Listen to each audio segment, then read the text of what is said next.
সংখ্যক স্বাধীনতা দিৱস উপলক্ষে ঢকুৱাখানা উপ-জিলাৰ প্ৰশাসনৰ উদ্যোগত অনুষ্ঠিত হৈছিল দেশপ্ৰেমমূলক সংগীত আৰু নৃত্য প্ৰতিযোগিতা। 8 আগষ্ট তাৰিখে অনুষ্ঠিত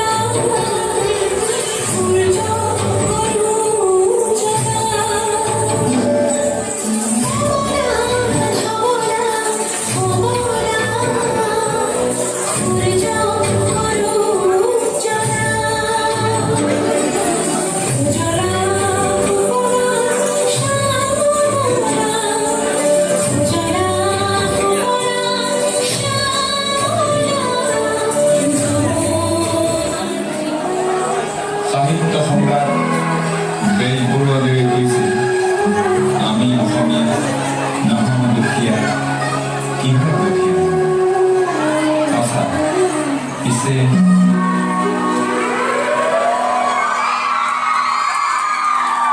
আমি অসমীয়া নহওঁ দুখীয়া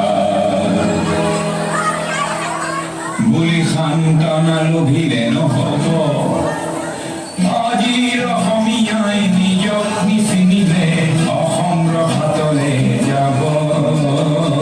আমি অসমীয়া নহওঁ দুখীয়া বুলি সান্তনা লভিলে নহ'ব।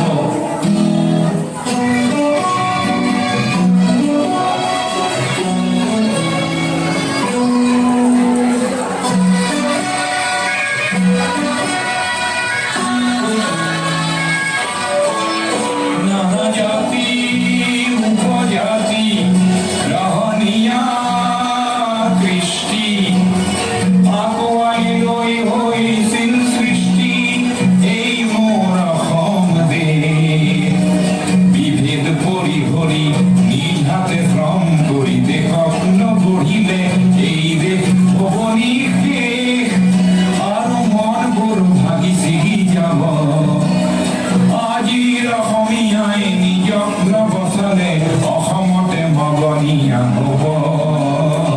আমি অসমীয়া নহওঁ দুখীয়া বুলি সান্তনা লভিলে নহ'ব।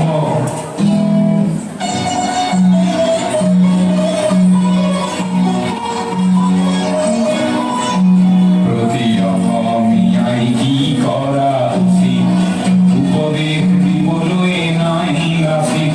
ডাঙৰ নহয় দেশতকৈও মোৰ দুৰ্বল চিতিয়া মোমাইবোৰ বুঢ়া হেংদামধাৰী লাচিত নাথাকিলেও আগুৱাই যাবই লাগিব।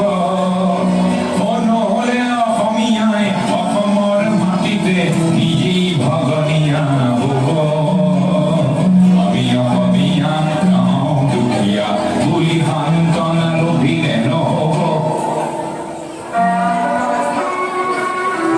অসম মৰিলে আমিও মৰিম বুলি ক'বলৈ কোনো যে নাই বুলি আজি কোনে